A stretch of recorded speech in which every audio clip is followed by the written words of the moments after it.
Bonjour et bienvenue dans ce 4e épisode. Je suis Sabrina, médium intuitive accompagnante holistique et fondatrice de Ouna Voyance. Aujourd'hui, on va parler de reconstruction.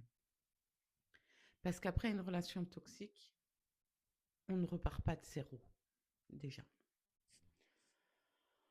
On va faire le point également sur qu'est-ce qu'une relation toxique. Parce que c'est un terme qu'on emploie régulièrement, qu'on met un peu à toutes les sauces également, comme un peu le pervers narcissique. Ça, c'est quelque chose, un peu un phénomène à la mode. Donc, dans la relation toxique, on retrouve souvent de la manipulation, du contrôle, de la dévalorisation, de la culpabilisation et beaucoup, beaucoup de dépendance affective. Tu perds confiance en toi dans cette relation. Tu te sens vidé émotionnellement. Et le pire de tout, je crois, tu t'oublies complètement. Après une relation toxique, on repart de soi, de celle qu'on est, de celui qu'on est au moment de la séparation. On ne repart pas de zéro, ce n'est pas possible. Cette reconstruction, c'est le chemin le plus important que tu aies à faire. Il est nécessaire. Pas parce qu'il va t'amener un nouvel amour, une nouvelle relation, mais parce qu'il va t'amener à toi, ton vrai toi, et à ce que tu souhaites et ce que tu ne souhaites plus dans ta vie. Comme on sait tous, dans une relation toxique, on y laisse des plumes. Donc, faut savoir aussi qu'une relation toxique, elle ne laisse pas que des mauvais souvenirs. Elle laisse des traces invisibles, indélébiles aussi. Une confiance en soi abîmée. Une confiance aux autres ébranlée. Des réflexes de défense. Et une hyper-vigilance permanente. Tu surveilles tous les signes. Tu interprètes chaque mot. Et tu attends que ça tourne mal, même quand ça va bien.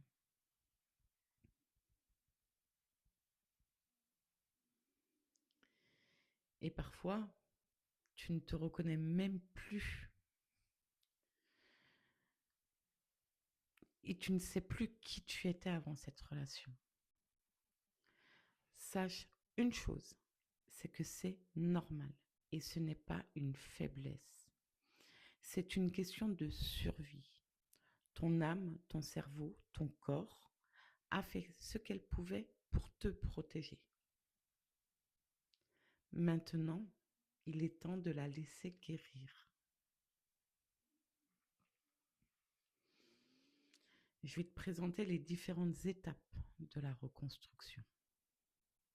Tu pourras me dire en commentaire où tu en es. Ou si tu n'en es pas encore là, c'est pas grave. Chaque chose en son temps. Donc déjà, la première étape, c'est de reconnaître ce que tu as vécu. La première étape, c'est de nommer ce que tu as vécu. Pas de minimiser, encore moins d'excuser. Pas se dire que c'est ta faute, pas de culpabiliser, dire simplement que cette relation t'a détruite et t'a fait du mal et que c'était réel.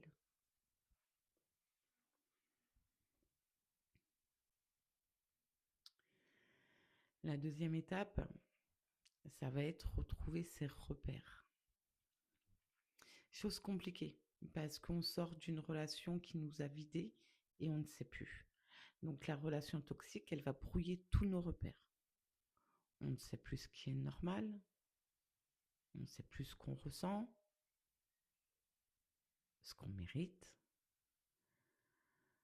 Donc déjà, la reconstruction, elle commence par retrouver ses repères petit à petit. C'est un pas après l'autre. Faut pas te forcer. Avance à ton rythme. Le temps est un allié dans cette reconstruction. Ensuite, la troisième étape, c'est reprendre possession de soi. Dans une relation toxique, on s'oublie. On oublie ce qu'on aime, on oublie ses amis, on oublie ses rêves, on oublie ses limites. La reconstruction, c'est reprendre tout ça, un morceau à la fois. Qu'est-ce que j'aime vraiment? Qu'est-ce qui me fait du bien? Qui suis-je en dehors de cette relation? Dis-moi qui tu es. La quatrième étape, chose pas facile à faire mais nécessaire, c'est de poser des limites saines. Après une relation toxique, apprendre à poser des limites, c'est essentiel. Non par peur, non par fermeture, mais par respect de soi. Par connaissance de ce qu'on accepte et de ce qu'on n'accepte plus. Moi, j'ai fait des listes de ce que je méritais, de ce que je voulais, de ce que j'acceptais et de ce que je n'accepte plus dans une relation. Ça m'a aidé. Alors bien sûr, les listes ne sont pas fermes et définitives, elles sont modulables. La cinquième étape, c'est faire confiance à nouveau. Réapprendre à faire confiance. Pas aveuglement, pas du jour au lendemain, mais progressivement, doucement. En commençant par se faire confiance à soi, à ses ressentis, à son instinct et à sa capacité de se protéger. Tu ne retomberas pas sur quelqu'un de toxique parce que ton corps se mettra en alerte. Donc, tu prendras la fuite. Donc, maintenant qu'on a vu tout ça, les étapes, de quoi on a besoin pour se reconstruire?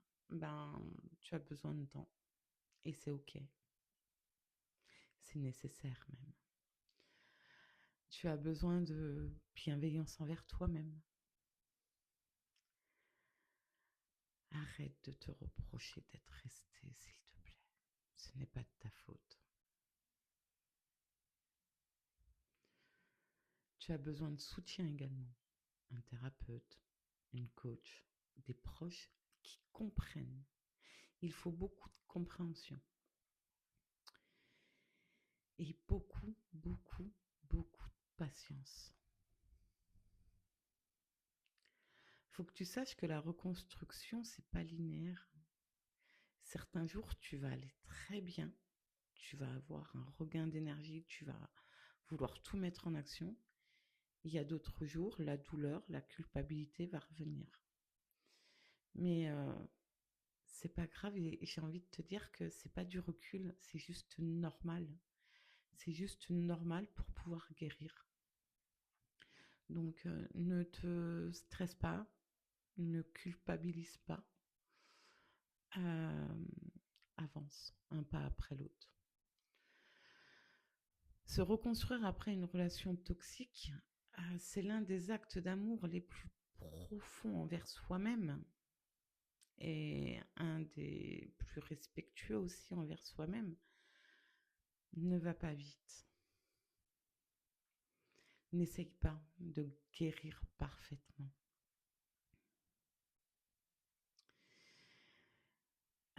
Tu as juste à continuer un jour après l'autre. J'aimerais que tu réfléchisses à cette pensée. Tu n'es pas brisé. Tu es en train de te reconstruire. Et c'est différent. J'aimerais partager avec toi l'expérience que j'ai eue par rapport à une relation toxique. Parce que pour moi, c'est important de partager ou également avec vous ces moments de ma vie. Comme quoi, même si c'est dur, même si on pense qu'on ne pourra pas s'en sortir, on s'en sort. Oui, peut-être un peu plus boitant, on n'avance pas aussi droit, mais on avance et pour moi, c'est le principal. Moi, j'ai vécu 7 ans dans une relation toxique. Alors, j'étais jeune, vingtaine d'années, 25, ouais, je vais dire entre 24 et 30 ans. Allez, les comptes sont pas bons, on va me dire, mais c'est pas grave. Euh, j'ai vraiment aimé cette personne et ça a commencé subtilement avec des petites phrases. Oui, bah, tu pourrais faire attention à ce que tu manges. Moi, dans ma tête, avec mes failles que j'avais, qu'il avait très bien cernées, c'est t'es trop grosse. Un jour, ce qui m'a marqué, c'était j'avais 2 amis avec moi. Alors voilà, hein, très bonne collègue de travail, très bonne copine et tout ça. Et il n'arrêtait pas de les complimenter et me dévaloriser à côté. Ouais, bah regarde tes copines, elles sont quand même beaucoup plus jolies que toi. Même si c'est une réalité, j'ai envie de dire, t'es avec moi, tu ne me dis pas ça. Avec le recul, à aujourd'hui, je comprends que c'était pas normal. Mais ça a été mis sournoisement dans le quotidien. Ça a été que des phrases dévalorisantes comme ça au départ. Et ensuite, ça a été de toute façon, tu n'es rien sans moi. Ça a été tout ça. Je n'avais pas le comportement exemplaire puisque je souffrais de dépendance affective au taquet, j'ai envie de dire. La peur de l'abandon est à son paroxysme. Je pense qu'on ne peut pas faire plus. Donc oui, j'exprimais ma dépendance affective. J'avais peur de le perdre. Donc j'encaissais. Ce qui a été compliqué pour moi, c'est qu'aussi mon entourage le mettait sur un piédestal. Oh, il est gentil, il est beau, t'as de la chance. Oui, quelle chance. Jusqu'au jour où j'ai eu 2 enfants avec cette personne, qui sont la prunelle de mes yeux, jusqu'au jour où cette personne a commencé à s'en prendre à mes enfants. Le petit bourrage de crâne, ta mère, elle t'aime pas. Elle veut qu'on se sépare, puisque j'ai eu le déclic et demandé la séparation, où je voulais me séparer de cette personne. J'ai eu le déclic et ben, je lui ai dit quand je voulais qu'on se sépare. Donc, il a commencé à mettre ça dans la tête de ses enfants également, hein, puisque c'était les nôtres tous les deux, que je ne les aimais pas. Donc, ça a été très compliqué à gérer pour moi en tant que maman, de me dire que s'en prendre à des êtres innocents de telle manière, puisque les enfants avaient 4 et 2 ans, de rentrer dans la tête comme ça d'enfant, j'ai trouvé ça très petit et impossible à supporter. Donc voilà, bon, pour en finir, il a mis fin à ses jours, malheureusement pour lui, pour ses enfants. Et il s'est fait passer pour la victime puisque j'avais demandé la séparation. Donc voilà, est-ce que je regrette ma relation avec lui? Non, parce que j'ai eu des mauvais moments, mais j'ai 2 merveilleux enfants qui sont la prunelle de mes yeux et je pense qu'à aucun autre homme j'aurais pu lui donner des enfants puisque à la base je n'en voulais pas. Donc pour moi c'est important de comprendre que oui, c'est une relation toxique. Mais cette relation toxique, aussi dure qu'elle soit, parce que c'est vraiment de la maltraitance et de la violence psychologique, faut vraiment mettre le mot dessus, où les personnes qui sont dans ces relations-là n'osent même pas faire un pas parce qu'elles ont peur que ce soit pas le bon moment ou de se prendre une réflexion. Elles ne savent plus quoi faire. Elles ne sont plus elles-mêmes, elles sont juste des marionnettes aux yeux de leur conjoint, conjointe. Parce que ça existe aussi chez les femmes, hein. Je vais mettre le mot, hein, la perversion narcissique. Ça existe également chez les femmes, mais c'est beaucoup plus tabou, j'ai envie de dire. Donc moi, je voudrais vous dire qu'il faut toujours s'accrocher parce que ces relations toxiques qu'on traverse, qu'on vit, elles sont là pour nous rapprocher de plus en plus de nous vers une meilleure version de nous-mêmes.